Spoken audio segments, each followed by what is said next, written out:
Students, today we discuss about the new topic of 8th class, that is simple interest and compound interest. Okay, simple interest, we have done this topic in 7th class also, but there is a general formula of simple interest only. But in this class compound interest is also there. So first of all, let's recall about the simple interest.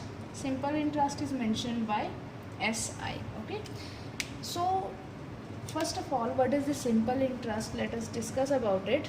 So generally when we borrowed or lent some money to someone for some period of time at some rate, it means कि अगर हम किसी को भी कुछ time के लिए किसी को पैसे देते हैं या फिर किसी से पैसे हम लोग उधार, जिसे हम लोग बोलते हैं, हम लोग लेते हैं और हम लोग क्या करते हैं, उसे किसी पर्टिकुलर टाइम के लिए लेते हैं और किसी ना किसी रेट पे लेते हैं. For example from banks. Okay, हम लोग जो है लोन जब लेते हैं तो it is at some rate and for some particular time. तो जो उस पर हम लोग एक्स्ट्रा पे करते हैं मनी, ठीक है ना. एक तो हमारे पास है कि जितने हमने बोरो किए हैं, हमने जितने लिए हैं, प्लस एक्स्ट्रा जब हम उनको आफ्टर सम टाइम जब हम पे कर रहे हैं तो हम दोनों का मिला के टोटल कितना पे करते हैं, that is the total amount. Amount means suppose if we borrow 10,000 from a bank as a loan. Okay, उसके साथ हमने जो है 1,000 रुपीज़ एक्स्ट्रा भी पे किया है. मीन्स हमने जो टोटल पे किया है दैट इज़ 11,000. हमने लिए थे 10,000 बट हमने पे किए 11,000. इट मीन्स हमने जो है 1,000 रुपीज़ एक्स्ट्रा पे किए हैं and this 1,000 rupees is known as simple interest. Okay, so let's discuss about the formula of simple interest. Simple interest में हमारे पास मेनली 3 चीज़ें हमारे पास होती हैं. One is P, R and T. P is the principal. Principal means the money which we borrowed or lent to someone. Okay, कि जो भी हमने जो है पैसे लिए हैं या फिर दिए हैं. Second thing is rate. Rate means कितने परसेंट पे लिए हैं. Rate is always in percentage, कि कितने परसेंट पे लिए हैं. 2% है, 3% है, whatever. And T is the time. For how much time, हमने कितने टाइम के लिए किसी से भी पैसे लिए हैं. Okay, and the formula for simple interest that is equals to P into R into T divided by 100. Okay, तो this is the formula for simple interest. कि अगर हमें इसमें से कोई भी 3 चीज़ें पता है तो हम फोर्थ वन फाइंड आउट कर सकते हैं. Suppose if we have simple interest and rate and time, we have to find the principal. Then what is the formula for principal? This is equals to simple interest multiplied by 100 divided by R into T. Okay, similarly we can calculate the formula for rate, that is simple interest into 100 divided by P into T. Okay, so this is the simple formula. Now main thing is what is the difference between simple interest and compound interest. Okay, so simple interest जो है हमारे पास, उसमें जो principal है means जो हमने money borrow किया है it remains same for each and every year. कि अगर हमने 1 साल में जो ब्याज दिया है उसके लिए जो प्रिंसिपल है वो भी सेम है. सेकेंड ईयर के लिए जो हम इंटरेस्ट पे करेंगे उसके लिए भी प्रिंसिपल सेम ही रहेगा. मीन्स प्रिंसिपल जो है वो कभी भी चेंज नहीं होता, ठीक है ना. और इसमें जो अमाउंट ऑफ इंटरेस्ट होता है that also remains the same. Okay, वो भी हर साल जो है सेम ही लगता है. बट जो सिंपल इंटरेस्ट है that can't be used in our daily lifes. कि जो हम लोग लोन लेते हैं from banks, post offices and in insurance companies में जो हमारे पास इंटरेस्ट चलते हैं, these interest are all based on compound interest. Okay, अब जो हमारे पास कंपाउंड इंटरेस्ट होता है बेटा, उसके अंदर हमारे पास क्या होता है कि amount of preceding year becomes the principal for succeeding year. Means उसमें जो हमारे पास प्रिंसिपल होता है वो हमारे पास पर ईयरली जो है चेंज होता है. ओके, तो प्रिंसिपल जो है हर ईयर चेंज होगा तो उससे क्या होगा, हमारे पास सिंपल इंटरेस्ट की वैल्यू में भी क्या आएगा, चेंज आएगा. तो इट मीन्स द इंटरेस्ट और amount paid by the lender और borrower it changes every year. Okay, so let's discuss about the compound interest. compound interest find out करने के लिए हमारे पास जो है 2 formulas होते हैं. One is by using the simple interest formula and second one is the new formula for compound interest. Okay, so let's discuss about it. If we have to find the compound interest, okay, suppose beta let us consider by using an example. P is equals to 10,000. Suppose we borrow 10,000 from someone at the rate of 10% and time is for 2 years. Okay, so अगर हम इसमें simple interest का formula लगाते हैं, जो first year के लिए हमारे पास, अब यहाँ पे देखो 2 ईयर है, अगर हम सिंपल इंटरेस्ट का फॉर्मूला लगाते हैं तो हम सिंपली क्या करते हैं, P into R into T divided by 100. यहाँ पे भी हम वही फॉर्मूला यूज़ कर रहे हैं, because compound interest and simple interest for the first year remains the same. कि पहले साल के लिए, जैसे 2 ईयर्स है ना, तो फर्स्ट ईयर के लिए जो compound interest and simple interest होता है वो सेम होता है. ओके, सो अब देखो सॉल्व कैसे करना है यहाँ पे. अब सिंपल इंटरेस्ट जब हम लोग फाइंड आउट करते हैं तो हम यहाँ टाइम की जगह डायरेक्ट 2 पुट करते हैं, no. But in case of compound interest हम यहाँ पे हर ईयर का अलग निकालते हैं, क्योंकि मैंने आपको अभी बताया है कि कंपाउंड इंटरेस्ट जो है वो हर ईयर, मतलब पर ईयर जो है वो चेंज होता है. ठीक है, तो हम यहाँ पे सिर्फ 1 ईयर का इंटरेस्ट फाइंड आउट करेंगे. So this is equals to 2 zeros are cancelled out, ₹1000. Okay, so principal इतना था और हमारे पास सिंपल जो इंटरेस्ट है that is equals to 1000. So what is the amount है?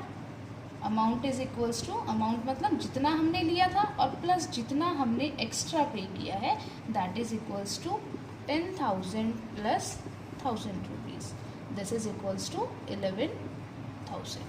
नाउ अब यहाँ से ध्यान देना बेटा कि जो हमारे पास अमाउंट आया है 1 ईयर का, फर्स्ट ईयर का, it becomes a principal for this second year. कि जो सेकेंड ईयर का प्रिंसिपल है अब वो ये नहीं रहेगा, वो क्या हो जाएगा, जो अमाउंट हमने फाइंड आउट किया, this is equals to 11,000. Okay, rate जो है हमारे पास सेम रहेगा, दैट इज 10%. और टाइम कितना है, 1 ईयर, क्योंकि हमने 1 ईयर का यहाँ फाइंड आउट किया और 1 ईयर का हम यहाँ फाइंड आउट करेंगे. Okay, so again use the formula of simple interest, that is principal is equals to 11,000 plus, multiply, rate is 10 and time is for 1 year, this is equals to 1100. Okay, now what is the amount? Amount is equals to, this is the principal for this year, 11,000 plus 1100. Okay, so what is the answer, 12100. तो हमें जो last में amount पे करना पड़ा है after 2 year, that is equals to this.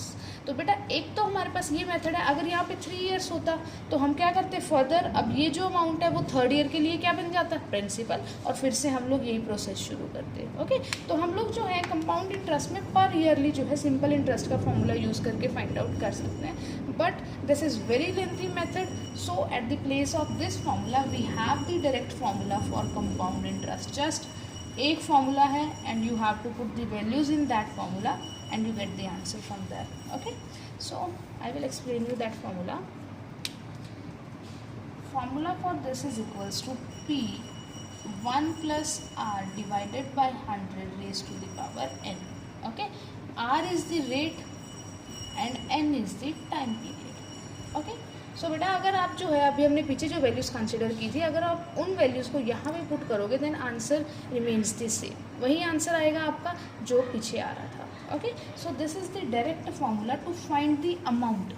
ये हमारे पास डायरेक्ट फार्मूला है अमाउंट फाइंड आउट करने के लिए. ओके, अगर हमें क्वेश्चन में कहा जाए find compound interest, then we have to subtract principal from amount. कि जो हमारे पास अमाउंट का आंसर आएगा उसमें से हमें प्रिंसिपल को सब्ट्रैक्ट करना पड़ेगा. Okay, so this is the formula for compound interest. Now next is, हमें कई बार क्वेश्चन में कहा जाता है कि कंपाउंडेड एनुअली है, कंपाउंडेड हाफ ईयरली है या क्वार्टरली है. अब बेटा अब ये देखो, एनुअली जो है हमारे पास टोटल 12 मंथ्स होते हैं 1 ईयर में. Okay, annually means 12 months and half yearly means हमारे पास होते हैं 6 मंथ्स एंड क्वार्टरली मीन्स हमारे पास होते हैं 4 मंथ्स. ओके, अब हमारे पास जो है क्वेश्चन में बहुत बार कहा जाता है कि क्वार्टरली है, हाफ ईयरली है, तो अगर हम उसमें सिंपल इंटरेस्ट का फॉर्मूला यूज़ करेंगे तो बहुत ज़्यादा कॉम्प्लिकेटेड हो जाता है. तो हमारे पास जो दिस फार्मूला है, this formula is for the annually कि अगर कंपाउंड इंटरेस्ट जो है वो एनुअली है तो हम ये फार्मूला यूज़ करते हैं. But if we have that compound interest half yearly और quarterly we have the different formula that for that. Okay, मैं आप लोगों को उनके लिए भी फार्मूला डायरेक्ट बता रही हूँ। आप लोगों ने यही फार्मूला यूज़ करना है अगर क्वेश्चन में आता है कि that compound interest is half yearly. Okay, तो हाफ ईयरली के लिए अमाउंट का फार्मूला जो है that is equals to P, same 1 plus R divided by, यहाँ पे हमें क्या करना है 100 की जगह पे आर को 2 से डिवाइड करना है and this is equals to 2n। Means rate जो है हमारे पास हाफ हो जाता है, ठीक है ना। If it is 4% then it become 2%, means half of the rate and double of the time, क्योंकि हाफ ईयरली का मतलब क्या होता है 1/2 ईयर, 1/2 ईयर होता है ना, half 6 month means half year, और यहाँ पे हम लोग उसको 2 से मल्टीप्लाई करके यहाँ से ये न्यूट्रलाइज हो जाता है फिर, तो ईजी सॉल्व हो जाता है, ठीक है। And for quarterly formula for this is equals to P, quarterly मैंने आपको बताया मीन्स 4 मंथ्स, तो आप इसमें क्या करोगे simply 1 plus R divided by 400 and raise to the power 4n। Okay, so this is the formula for quarterly. तो compound interest में बेटा आप लोग को 3 फार्मूलाज याद करने हैं, और सिर्फ इतना भी नहीं है, सिर्फ आप लोग को ध्यान रखना है हाफ ईयरली है then divide the rate by 2 and multiply the time by 2। Okay, quarterly है means 4 months, divide the rate by 4 and multiply the time by 4. Okay, and this is for the annual. So we in today's class we discuss about the simple interest and compound interest both. Okay, but in daily life we mostly consider the compound interest, और compound interest and simple interest में difference बेटा यही है हमारे पास, जो simple interest है its principal remains same for whole years, ठीक है ना, कि अगर हमारे पास 10 साल के लिए भी अगर हम कहीं से लोन ले रहे हैं या कहीं से मनी बोरो कर रहे हैं तो हमारे पास जो प्रिंसिपल है वो हर साल सेम ही रहता है, और इंटरेस्ट भी हर साल क्या रहता है सेम रहता है। बट फॉर कंपाउंड इंटरेस्ट वो पर ईयर जो है इंक्रीज होता है। जैसे आप लोग नॉर्मली लैंग्वेज में अगर हम बोलते हैं तो इंटरेस्ट के ऊपर इंटरेस्ट जो है वो एडअप होता रहता है। तो कंपाउंड इंटरेस्ट में जो बेटा हमारे पास अमाउंट है वो हर साल न्यू प्रिंसिपल में चेंज होके वो क्या होता रहता है इंक्रीज होता है। इट मीन्स जो कंपाउंड इंटरेस्ट है that always greater than that of the simple interest. Okay, but for 1 year simple interest and compound interest remain same. अगर हम 1 साल का निकालते हैं तो दोनों क्या होते हैं हमारे पास सेम होते हैं, but after 1 year both are changes, ठीक है, चेंज हो जाते हैं दोनों। सिंपल इंटरेस्ट सेम रहता है, कंपाउंड इंटरेस्ट इंक्रीज होता रहता है according to the years. Okay, तो this is all about the simple interest and compound interest. Okay, thank you class.